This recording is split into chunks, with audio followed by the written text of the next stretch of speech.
Assalamualaikum warahmatullahi wabarakatuh.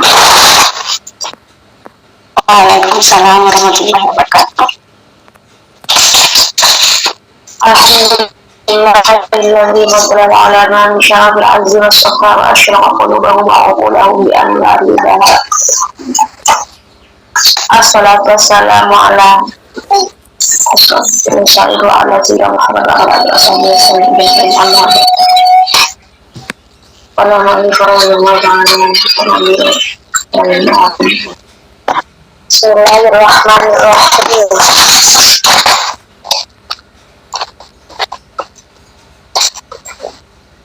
Wa min rukati baiti sa'adati warrahmah ay yakuna du'aul mar'i binasihi wal jami'a ahli. Doa khairin wa barakatin, doa syarrin wa la'natin. Wa min rukati, dan ialah di antara tanda-tanda kekayaan baiti sa'adati keluarga bahagia warahmati dan rahmah. Al-yakuna, adapun ada doa ulbar'i, doa seseorang minafsihi bagi dirinya, wal jami'ah dan seluruh keluarganya, wal jami'ah ahlihi dan seluruh keluarganya. Doa khairin ialah doa baik, wa barakatin dan doa keberkahan, la doa asyarrin dan bukanlah doa keburukan, wala natin dan laknat. Fi Sahih Muslim, dan terdapat dalam kitab Sahih Muslim, an Ummu Salamah dari Abi Salamah qalat berkata, dakhala masuk Rasulullah sallallahu alaihi wasallam. Ala Abi Salamah datang kepada Abi Salamah. Waqad syaqqa, dan membelah pandangannya baswahu di antara apa pandangan Nabi, fa'almathu, kemudian menutup siapa Nabi,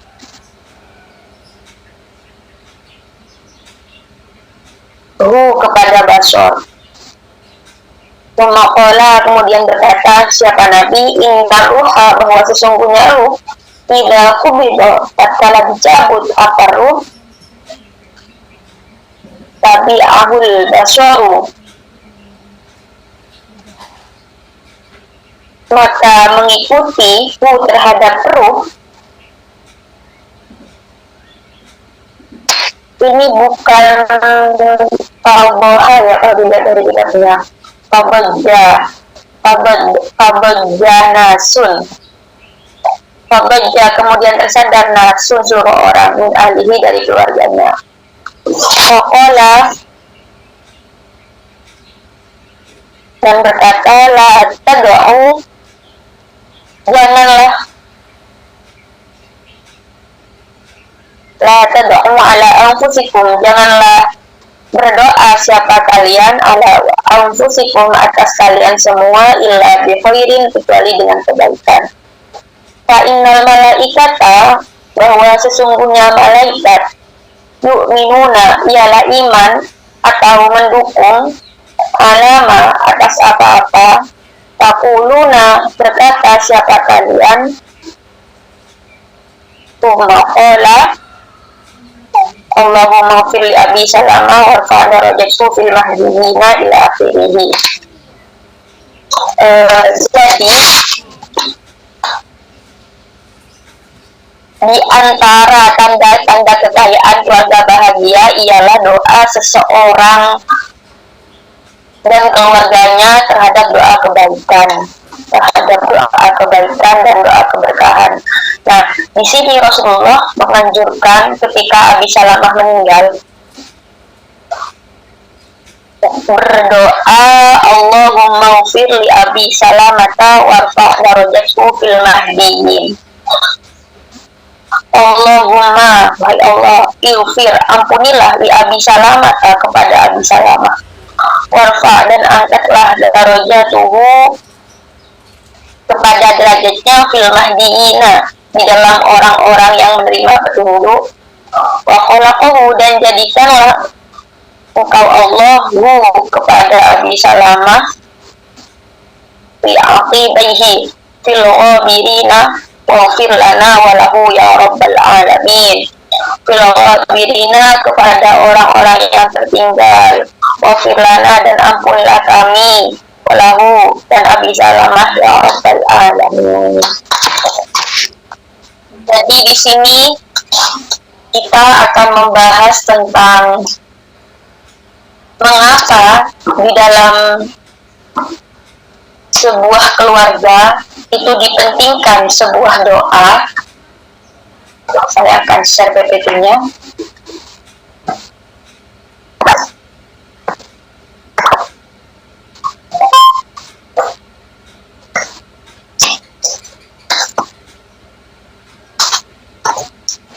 Nah, di sini kita mulai dengan tema asas kehidupan dalam keluarga menuju kebaikan dunia. Nah, pola hidup yang berbeda yang pertama dalam kitab ini kita dianjurkan untuk berdoa baik. Nah, keadaan keluarga bahagia ialah saling membantu dan saling menyayangi dan tujuannya membahagiakan satu sama lain. Jadi saya sebelumnya mohon maaf ya, ini hanya sebuah paparan teori dan saya belum pernah menerapkan.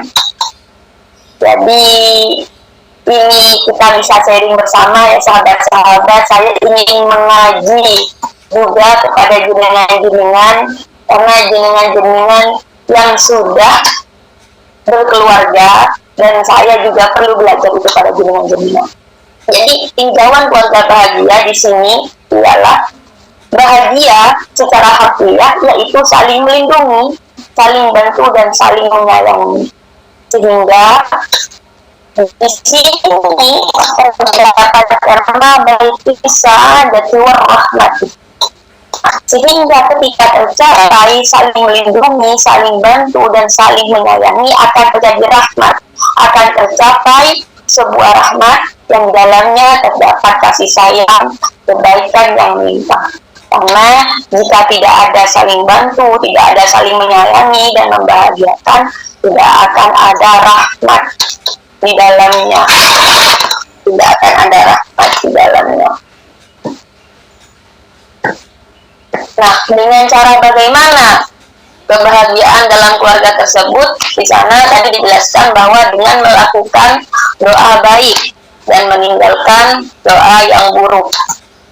Nah, seperti itu. Nah, apa itu doa? Cara bahasa doa itu ialah permintaan atau permohonan. Sedangkan secara istilah memohon keinginan dan meminta dihindarkan dari hal yang dibenci. Nah, biasanya kita kan kalau berdoa gak mungkin kan kalau kita harus minta sesuatu yang tidak kita inginkan, pasti sesuatu yang kita inginkan. Di sini saya mengambil ibarah dari Runyah Kabilin. Jadi dari Syekh Ali Al-Jilani, salah satu orang tasawuf ya, salah satu tokoh tasawuf kita yang memiliki manaqib Syekh Ali Al-Jilani. Beliau menganjurkan bahwa ketika kita berdoa, yang pertama itu harus membentang kedua tangan dengan posisi menghadapkan telapak tangan. Jadi harus menghadapkan telapak tangan. Jadi terserah kita akan begini atau begini, atau biasanya orang ketika khusyuk ada di suatu tempat yang bukan gedung, biasanya orang lebih melebarkan tangannya. Intinya membentang kedua tangan dengan posisi menghadapkan telapak tangan. Lalu yang kedua, mendahulukan dengan memuji Allah. Nah, biasanya kita kalau berdoa Bismillahirrahmanirrahim, hamdan na'imin, hamdan syakirin, bersyukur kepada Allah seperti itu.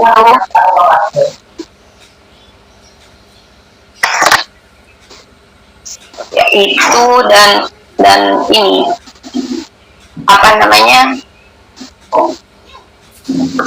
kita didahului memuji Allah. Biasanya kalau orang berdoa dengan bahasa Indonesia dengan menyebut Asmaul Husna. Nah, sedikit tentang Asmaul Husna. Ketika kita berdoa memakai Asmaul Husna, di antara 99 nama-nama Allah itu ada namanya Ismul adalah ketika orang-orang membaca satu nama itu doanya pasti diterima. Nah, kita nggak tahu dirahasiakan Ismul Azam itu, entah itu ya Rahman, entah itu ya Rahim, entah itu ya Malik, atau sampai terakhir.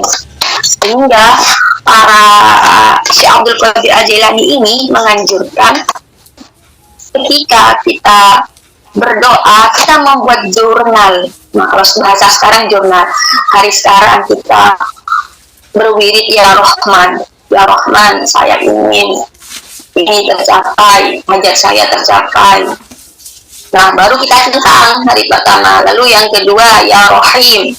Yang ketiga ya Malik. Hari ketiga besoknya ya Malik. Nah, dengan itu kita bisa mencoba menemukan Ismul A'zam.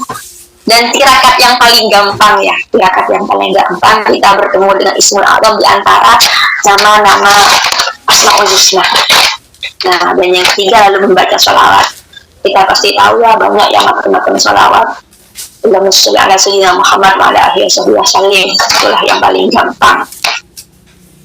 Lalu menghaturkan permohonan. Apanya kita diaturkan. Wajahnya tidak memandang ke arah langit. Jadi tidak memandang ke arah langit. Sehingga kita kalau berdoa akan menunduk. Dan yang keenam, mengusap telapak tangan wajah. Biasanya kalau sudah terakhir kita langsung mengusap tangan wajah. Dan itu dianjurkan. Dan saya tidak dan di kitab tersebut tidak dijelaskan fadilahnya kenapa harus mengusap telapak tangan itu kepada wajah. Hanya dianjurkan seperti itu. Nah, jadi kalau kita berdoa, apa yang harus diminta? Nah, di sini saya juga telah memetakan dari kitab tersebut bahwa dalam kualifikasi permohonan doa yang dianjurkan. Jadi yang pertama kita itu harus menjaga kefakiran. Nah, menjaga kefakiran itu kalau secara sekarang ialah baik secara ekonomi ya. Baik secara ekonomi. Kenapa demikian? Karena kefakiran itu sangat dekat sekali dengan kekufuran. Nah, dan yang kedua itu menjaga dari kehinaan. Menjaga dari kehinaan. Jadi orang mengupgrade dirinya, berusaha menjadi dirinya lebih baik, itu adalah permohonan doa yang kedua yang dianjurkan. Contohnya juga kita sekarang mungkin dari nol ya, orang biasanya kan kalau sudah berkeluarga itu dari nol. Jadi kita inginlah untuk menambah angka nol itu 1, 2, 3 dan seterusnya agar menjaga dari kehinaan, jaga marwah, jaga stabilitas kehidupan. Nah, itu juga dianjurkan. 3 itu tentang kelemahan. Nah, kelemahan ini banyak faktor, entah itu jasmani, rohani, entah itu mental. Itu juga dianjurkan untuk dimintakan doanya. Dan yang keempat ialah ketidakberdayaan. Jadinya kita itu tidak berdayaan ini bisa diartikan tentang relasi kita kepada orang yang lebih berkuasa, berdoa agar kita dihindari dari hal tersebut. Karena saat ini kalau kita sambungkan, misalnya orang-orang yang lebih berkuasa itu cenderung kebanyakan, tidak semuanya, mendolimi kita, atau siapapun yang niatnya mendominasi itu adalah cenderung kepada karena ketidakberdayaan kita, sehingga kita dianjurkan berdoa untuk untuk dijauhkan dari ketidakberdayaan tersebut. Karena juga mendekati sperma nomor 2 jika dibiarkan orang-orang mendolimi kita. Sperma nomor 2 menjaga dari kehinaan tersebut. Lalu akan saya teruskan baca kitabnya. Qala Mustafa, Qala berkata Al-Mustafa kerangka teorinya, la tad'u ala anfusikum wa la tad'u ala auladikum wa la tad'u ala amwalikum la tuwafiqu minallahi sa'ah yus'alu fiha ata'un fayastajibu lakum. La tad'u, jangan mendoakan siapa kalian ala anfusikum, atas mendoakan diri kalian sendiri, wala tad'un, dan jangan mendoakan siapa kalian ala auladikum, atas anak-anak kalian, wala tad'un, dan jangan mendoakan siapa kalian ala amwalikum, atas harta kalian, la tuwafiqu, yang tidak sesuai apa doa kalian minallahi, dari Allah, saatan, karena telah di hari kiamat, yus'alu, ditanya, fiha, pada saat apa pemberian,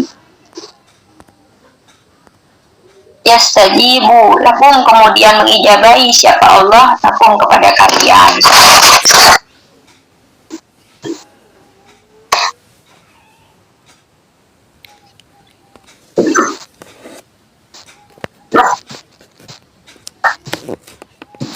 Nah, jadi barusan dari hadis yang kedua ini juga dianjurkan ya, dianjurkan bahwa kita harus mendoakan baik untuk anak-anak kita, harta kita akan harus mendoakan baik pada keduanya tersebut.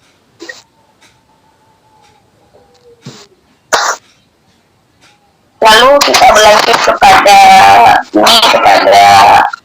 lembaran yang kedua. Bismillahirrahmanirrahim. Wa qala satul kalami an baitur rahmati was sa'adati. Ada wal satul kalami, ada penitasan an baitur rahmati, dari keluarga yang rahmat, was sa'adati, dan bahagia. Yumkinu qaulil Mustafa kama warada fi sunan Tirmidzi. Yumkinu, mungkin, fi qaulil Mustafa, kerangka teorinya, kama warada, tersampaikan,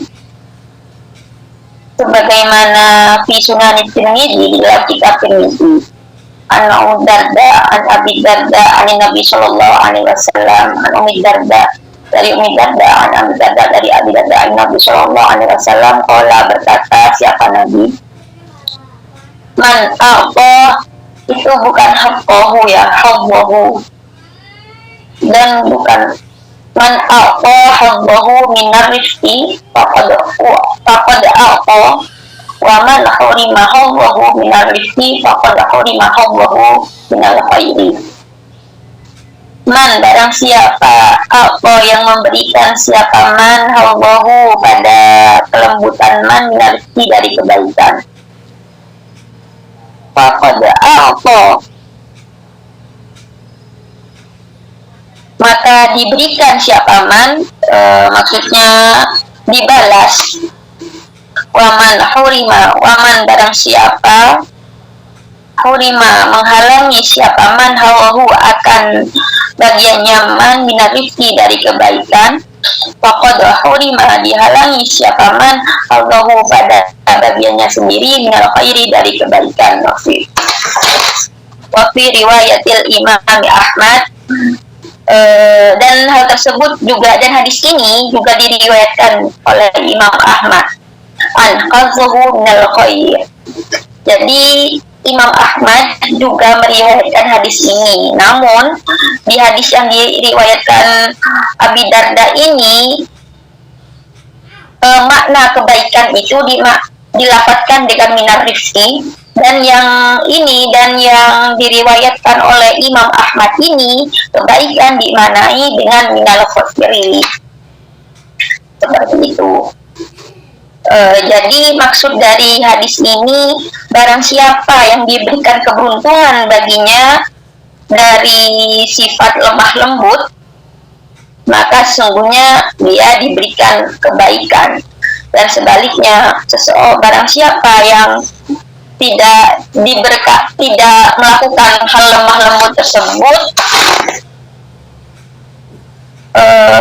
minal khairi, sesungguhnya dia dijauhkan dari kebaikan. Anan Nabi sallallahu alaihi wasallam qala laha innahu man a'tahu min rizqi faqad utiyahu min khairi dunya wal akhirah.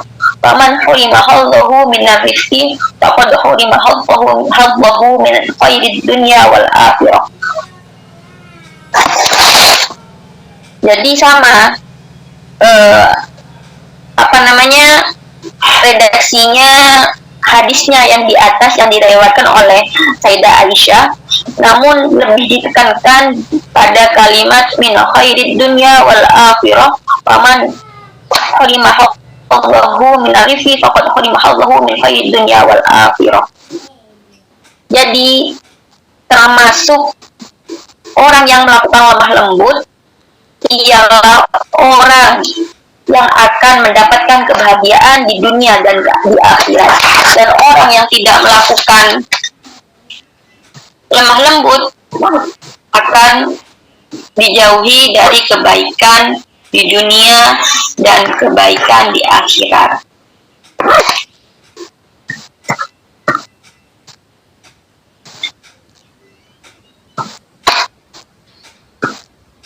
Yang kedua, tinjauan keluarga bahagia di sini dianjurkan memiliki sifat lemah lembut. Nah, apa itu sifat lemah lembut? Ialah interaksi atau ketulusan yang responsif, menghormati setiap perkataan dan perbuatan seseorang. Kenapa dimaknai demikian? Interaksi ketulusan dan responsif, karena takut salah arti. Tidak semuanya orang lemah lembut itu yang hanya kalem, diam. Misalnya kan ada orang diam, sabar, itu tidak termasuk kategori lemah lembut Allahu ini. Allahu itu ini tidak, ketika tidak responsif. Nah, ketika tidak responsif karena tidak ada timbal balik. Karena kalau orang hanya diam, tidak dibully diam atau diberi ejekan diam, tidak responsif, dia tidak termasuk orang yang lemah lembut. Nah, lemah lembut di sini yang dimaksud ialah menghormati setiap perkataan dan perbuatan seseorang. Dan jika salah, dia mencoba memberikan pemahaman. Jadi sifat lemah lembut seperti itu, bukannya harus sabar dan diam ketika orang disakiti, ketika ada ejekannya kurang baik, bahkan dirinya difitnah, itu diam, bukan malah meluruskan dan klarifikasi. Nah, hal tersebut itu bukan bagian dari lemah lembut dari Allahu di sini yang diinginkan. Nah, sifat lemah lembut ini juga searah dengan energi feminin kita. Nah, kalau feminis itu pejuang, tapi kalau feminin ialah ciri khas keperempuanan yang memiliki kualitas kelembutan, kesabaran, dan menjaga. Nah, jadi kalau dilihat dari penelitian para pegiat perempuan itu 82,5 ciri khas keperempuanan itu memiliki sifat kelembutan, kesabaran, dan menjaga. Kita melihat ya bahwa kemarin terjadi anak artis siapa ya? Saya lupa. Mungkin sahabat-sahabat ada yang ingat? Bisa dihidupkan mikrofonnya biar tidak kaku. Itu anaknya artis yang dipukuli pembantunya. Iya, yang sampai buka matanya sih, matanya memeras gitu ya. Ya, benar sekali. Nah, saya tuh heran bahwa pertama pembantunya itu adalah perempuan. Dan sahabat-sahabat yang lain juga pasti ini punya anak. Saya juga dekat dengan adik saya. Yang saya pertanyakan, dia itu perempuan, Lah, kemana jiwa femininnya? Di mana kualitas kelembutannya? Di mana kesabarannya? Di mana menjaganya? Karena biasanya identik seorang perempuan itu pasti diawali dengan kelembutan.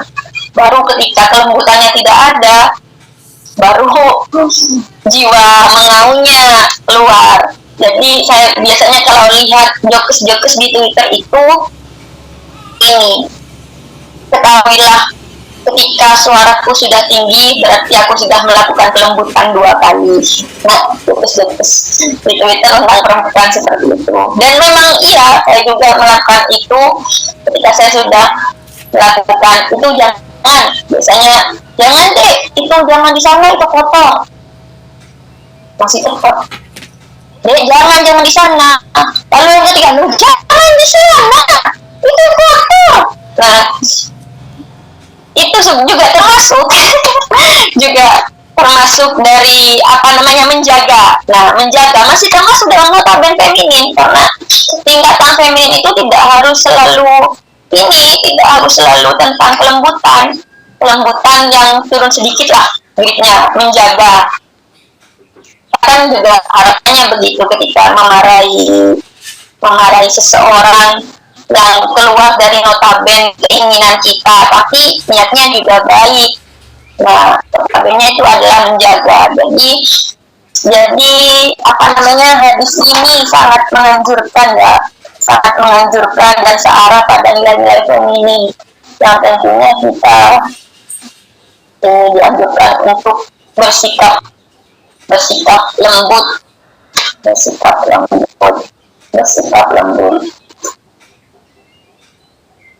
Saya lanjutkan ya untuk membacanya.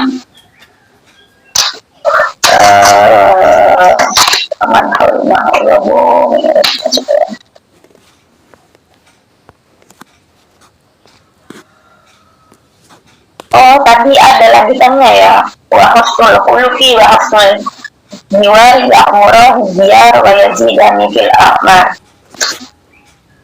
Jadi wa husnul khuluqi itu juga akhlak yang baik.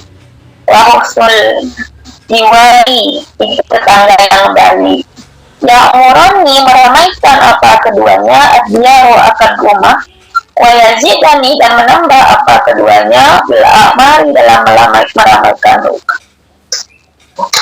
Jadi selain keluarga bahagia itu yang dianjurkan, selain untuk melakukan kelembutan itu dianjurkan. Kelembutan itu termasuk dari akhlak yang baik dan dianjurkan untuk menjadi tetangga yang baik.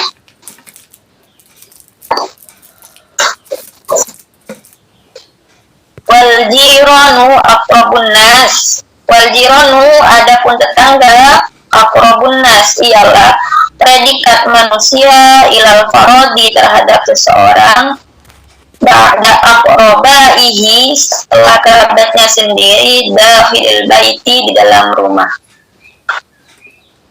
Wa yakunu dan ada al-isanu berbuat baik ilal jirani kepada tetangga, min ahmi ialah termasuk wasiatil Mustafa, paling pentingnya wasiat Nabi Muhammad ala ummatihi terhadap umatnya.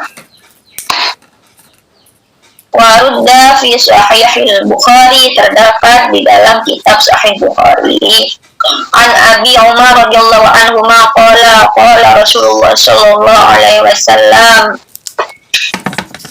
Qala berkata Rasulullah sallallahu alaihi wasallam, mazala Jibril yusini bil jari hatta dhanantu annahu sayurituhu. Mazala selalu Jibril, malaikat Jibril, yusini berwasiat siapa malaikat Jibril, bil jari untuk berbuat baik kepada tetangganya, hatta dhanantu sampai mengira annahu sayurituhu akan mendapatkan bagian harta waris. Jadi dari pentingnya menjaga kepada tetangga, malaikat Jibril itu mengira bahwa tetangga itu mendapatkan hak waris. betapa dianjurkannya gitu. Hanya kesamaan untuk melampaui teks menghormati tetangga. Jadi ini Malaikat Jibril mengira seperti itu. Fafihi aidan an Abi Hurairah qala Rasulullah sallallahu alaihi wasallam man kana yu'minu billahi wal yawmil akhir fala yu'zi jarahu wa man kana yu'minu billahi wal yawmil akhir falyukrim dhaifahu man kana yu'minu billahi wal yawmil akhir falyaqul khairan aw liyasmut. Makana adapun barang siapa karena ada siapa man yu'minu beriman billahi kepada Allah wal yaumil akhir dan hari akhir fala yu'li tidak membinasakan atau tidak mengganggu siapa man jarohu kepada tetangganya man wa man kana yu'minu billahi wa man barang siapa dan adapun barang siapa karena ada siapa man yu'min beriman billahi pada Allah wal akhir pada hari akhir berukrim ialah yang memuliakan tamunya berukrim dhaifahu hendaknya ia memuliakan tamunya. Faman kana yu'minu billahi wal yaumil akhir waman adapun barang siapa karena ada siapa man yu'minu billahi yu'minu beriman billahi kepada Allah wal yaumil akhir dan hari akhir falyaqul khairan hendaknya ia berkata baik aw liyasmut atau hendaknya diam saja. Nah, jadi yang anjuran yang ketiga anjuran yang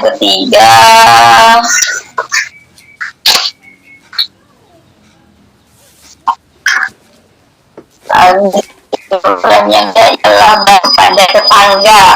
Nah, tetangga baik kepada tetangga, berbuat baik kepada tetangga. Nah, sini pola hidup dalam keluarga, tinjauan keluarga yang siapa itu tetangga? Nah, tetangga itu ada 3 definisi. Tetangga itu ada 3 definisi. Tetangga adalah orang yang berdampingan rumah denganmu, baik muslim ataupun kafir. Nah, itu tetangga, definisi tetangga yang pertama. Dan menurut yang riwayat Sayyidina Ali, tetangga adalah orang yang sholat subuh bersamamu. Nah, dan yang ini ya, yang dan diterapkan masyarakat Indonesia ialah yang diriwayatkan Sayyidah Aisyah. Yaitu tetangga adalah 40 orang dari semua sisi, dari kanan 40, dari kiri 40. Jadi itulah definisi tetangga. Nah, jadi setelah definisi tetangga, kita perlu mengetahui tingkatan tetangga. Nah, tingkatan tetangga itu ada tiga tingkatan. Yang pertama, tetangga yang memiliki satu hak, yaitu orang musyrik. Orang musyrik itu orang biasanya kita ini ya, orang yang tidak beragama Islam. Itu juga termasuk tetangga, meskipun beda agama dengan kita, beda keyakinan, termasuk tetangga. Itu tingkatan yang pertama. Lalu yang kedua, tetangga yang memiliki 2 hak, hak Islam dan hak tetangga. Jadi sesama orang Islam dan yang bertetangga. Dan yang ketiga, tetangga yang memiliki 3 hak. 3 hak, yaitu hak Islam, hak tetangga, dan hak kerabat. Jadi muslim yang berikatan saudara. Jadi kalau ada keluarga kita yang masih bertetangga, itu memiliki 3 hak. Nah, hak itu apa? Nah, kita itu tahu hak itu sesuatu yang bisa kita tuntut, sesuatu yang melekat pada diri kita. Jadi kalau kewajiban tetangga, berarti kalau ada hak berarti ada kewajiban. Kalau kewajiban tetangga itu ialah ketika sama orang musyrik ialah menolong ketika sama orang musyrik, hanya menolong sewajarnya. Ketika tetangga memiliki dua hak, yaitu Islam dan tetangga ini Islam dan hak tetangga, dia memiliki dua hak, yaitu selain menolong sesama Islam, tetangga yang sama Islam harus saling mengingatkan. Jadi begitu, kalau hanya orang musyrik tetangganya, jadi cukuplah kita menolong apa yang kiranya bisa dia membutuhkan bantuan, kita bantu. Tapi kalau orang Islam saja dan tetangga, kita mempunyai dua kewajiban, menolong dan memberi peringatan ketika salah, seperti itu. Dan yang ketiga ini ialah tetangga yang memiliki tiga hak Islam, yaitu tetangga dan kerabat hak Islam, tetangga dan kerabat Muslim atau ikatan saudara.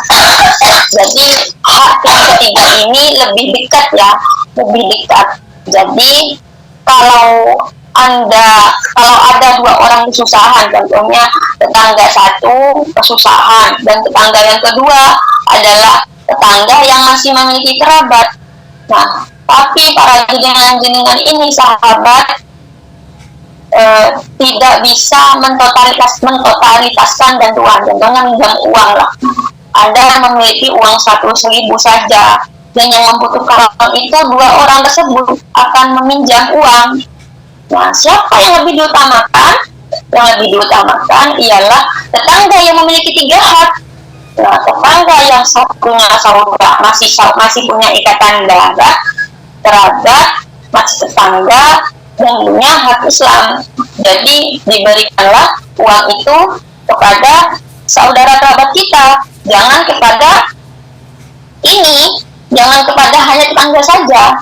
Jadi ada tingkatannya sendiri, dan itu juga ada kewajiban kita. Sehingga tetangga, dari pentingnya cara kita bersosial, hablum minan nas, dalam bertetangga, itu seperti demikian. Hingga banyak hadis-hadis yang disebutkan barusan bahwa bertetangga itu adalah salah satu kunci juga keluarga bahagia untuk mencapai kebahagiaan di dunia dan di akhirat. Jadinya dulu saya juga belum tahu bahwa tetangga itu juga haknya beda-beda. Jadi biasanya kan tergantung ya, meskipun ada kan, kita itu lebih dekat sama tetangga yang teman daripada ada saudara meskipun 3 pupu, 2 pupu. Nah, sebenarnya itu yang lebih diutamakan ketika kita punya sop, punya kue, itu yang harus diutamakan. Tetangga yang masih ada ikatan saudara meskipun jauh. Makanya betapa pentingnya kita tahu sepupu, 2 pupu, 3 pupu, 4 pupu, 5 pupu. Karena tingkatan tetangga itu sangat dibahas detail seperti itu. Saya dulu juga tidak tahu kalau ini sama ini sepupu, ini sama ini 2 pupu, ini kalau di Madura itu paman itu menjadi itu, kalau di Jawa apa bisanya menjadi itu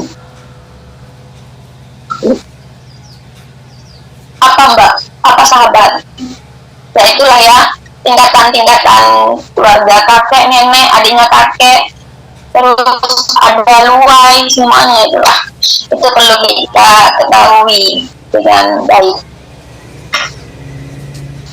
Nah, terus yang ini tips menjaga hubungan dengan tetangga, tips menjaga hubungan dengan tetangga yaitu menahan diri, tidak mengganggu. Tidak mengganggu ya. Terus yang kedua, bersapa jika bertemu. Dan yang ketiga, menghormati kepribadiannya. Nah, ini yang sulit, menghormati kepribadiannya. Biasanya kan ada tetangga yang egoisnya lebih tinggi. Nah, kalau ada tetangga yang egoisnya lebih tinggi, kita bisa mengerti diam atau menetralkan dengan super ego kita. Ketika ada ego, kita netralkan dengan super ego. Dan yang keempat, menutup aibnya. Dan yang kelima, berkunjung pada momen-momen tertentu. Jadi berkunjung ya pada momen-momen tertentu, dan setiap hari. Di tetangga itu ada bosannya juga. Kadang ada yang setiap hari ke rumahnya. Jadi itu juga ada bosannya juga kalau kayak gitu. Terus saya teruskan baca. An Abi Hurairah radhiyallahu anhu anin Nabi qol ya nisa al muslimati la tahqiranna jaratun bi jaratiha walau firsi nasyatin. Jadi di sini bukan bisa ya, nisa al muslimati, wahai perempuan la tahqiranna, janganlah menganggap remeh pemberian jaratun, pemberian tetangga kepada tetangga lainnya, walau firsan syatin, sekalipun hanya kicil kambing. Jadi kalau ada kalau ada tetangga memberikan sesuatu, jadi kita jangan menganggap remeh. Jadi kita menerimanya itu juga termasuk pahala. Nah, makanya kita tidak boleh remeh. Bukan hanya yang memberi, yang menerima pun juga mendapat pahala kalau tetangga yang ngasih. Nah, biasanya kan kalau hukum alam orang yang memberikan sesuatu, yang memberikan sedikit kan yang memberi saja yang mendapatkan pahala. Tetapi kecuali orang yang bertetangga, jika dia tidak meremehkan yang diberikan tetangga tersebut, itu juga mendapatkan pahala. Enak sekali kan, sesuatu yang diberi tetangga, jika kita tidak meremehkan, itu juga mendapatkan pahala. Tapi kadang kan memberikan sesuatu harus yang pantas ya. Kadang kan ada orang memberikan sesuatu yang tidak pantas. Tapi kalau kita menghargailah, meskipun kadang ya tidak kita makan atau tidak kita pakai, kita cukup menghargai. Nah, di redaksi hadis ini ya nisa al muslimati. Jadi khusus, semacam khusus ya. Muslimati, wahai perempuan muslim. Hadis ini kenapa tidak ya rijalul muslimin? Kenapa tidak demikian? Nah, sepertinya ini mengandung sebuah misteri. Kenapa ini hanya perempuan muslim yang diriwayatkan? Kenapa kok tidak laki-laki? Kan bisa saja sesama laki-laki memberikan kepada tetangganya, wahai perempuan muslim. Nah, jadi hadis ini ini lebih ditekankan kepada perempuan. Karena apa? Karena perempuan termasuk penyambung tetangga, penyambung silaturahmi. Di sini penyambung silaturahmi. Jadi lebih dianjurkan. Jadi kalau kita melihat hadis Nabi itu, ketika perempuan penyambung silaturahmi, maka yang harus dilakukan kepada tetangga, yang harus dilakukan kepada sahabatnya, Rasulullah itu berkata, ya nisa'an Nabi lastunna kahadim man nisa'i. Seperti itu. Ini akan kenapa qawli ya Allah bina amanat tidak tahatu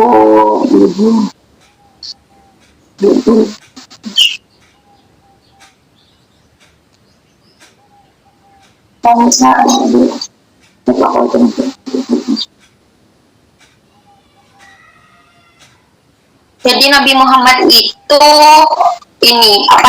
pernah berwasiat, istausu bin nisa'i fa innal mar'ata khuliqat min dhil'ain. Saling pesan memesanlah kepada perempuan. Jadi kepada perempuan itu, kepada tetangga sesama perempuan itu, jangan langsung saling menyalahkan ketika ada suatu hal yang salah. Jadi, hei kamu salah, tidak dianjurkan, bukan tidak boleh, tidak dianjurkan. Mengapa tidak dianjurkan? Karena perempuan itu mempunyai sikap yang pertama al-basyarah wal huwaina, perempuan itu menyukai kelembutan dan keindahan.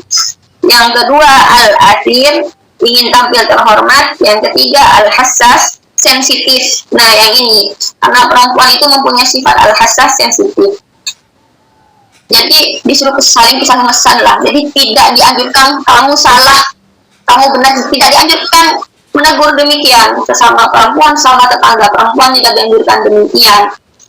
Jadi itu ini ya, apa namanya, kita itu harus saling pesan-pesan seperti itu, karena memang perempuan itu batinnya ini ya, tentang perasaan itu lebih langsung efek gitu daripada laki-laki.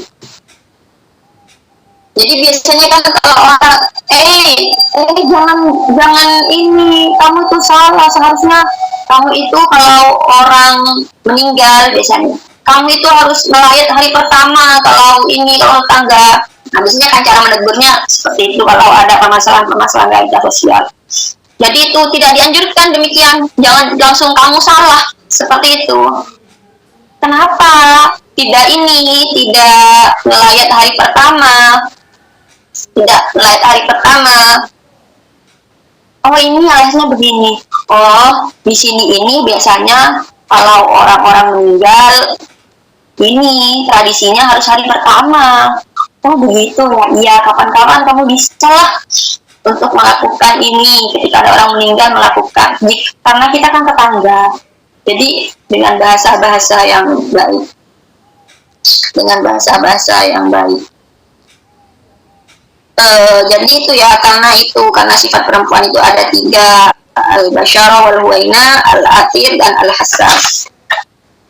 Sehingga di hadis lain yang terakhir itu juga diterangkan yang dijelaskan oleh Imam Tirmidzi Hafizna Tirmidzi an Abdullah bin Umar qala Rasulullah sallallahu alaihi wasallam khairul ashabi indallah khairuhum li sahibihi wa khairul jirani indallahi khairuhum li jari. Sebaik-baik sahabat di sisi Allah adalah yang terbaik di antara mereka terhadap sahabatnya. Yang sebaik-baik tetangga di sisi Allah adalah yang terbaik di antara mereka terhadap tetangganya. Jadi jelas ya bahwa untuk mencapai keluarga yang rahmat dan bahagia, di sini yang pertama kita dianjurkan untuk berdoa baik, tidak berdoa buruk. Dan yang kedua, kita dianjurkan untuk bersifat lemah lembut. Dan yang ketiga, kita dianjurkan untuk menghormati tetangga. Jadi sangat penting sekali hal tersebut ini dilakukan. Mungkin itu saja yang bisa saya sampaikan. Mohon maaf karena banyak kekurangan. Saya kembalikan kepada moderator. Baik, kami sampaikan terima kasih kepada sahabat Ulwa yang telah memimpin ngabar pada hari ini. Bisa kita tarik kesimpulan dari ngaji hari ini, kitab Nabiur Rahmah yang disampaikan oleh sahabat Ulwa, kita bisa banyak memetik pelajaran dan ilmu dalam berumah tangga. Pola hidup dalam berumah tangga yang bahagia itu seperti apa? Yang pertama tadi disampaikan bahwa tanda-tanda keluarga bahagia itu diantaranya adalah dengan cara doa yang baik, doa yang penuh keberkahan, bukanlah doa yang laknat kepada keluarga, begitu ya. Kemudian tadi dijelaskan juga adab-adab berdoa, kualifikasi doa juga.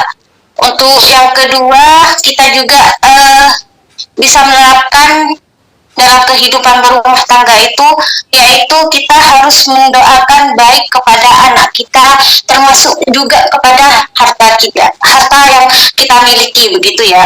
Untuk yang ketiga, yaitu kita juga harus memiliki sifat lemah lembut atau menghormati setiap perkataan dan perbuatan seseorang. Yang keempat tadi dijelaskan juga di kitab Nabiur Rahmah yang disampaikan sahabat Hulwa ini, bahwa kita juga harus menghormati tetangga atau berbuat baik kepada tetangga. Untuk rincian mengenai tetangga, berperilaku baik kepada tetangga itu juga sudah dijelaskan oleh sahabat Hulwa.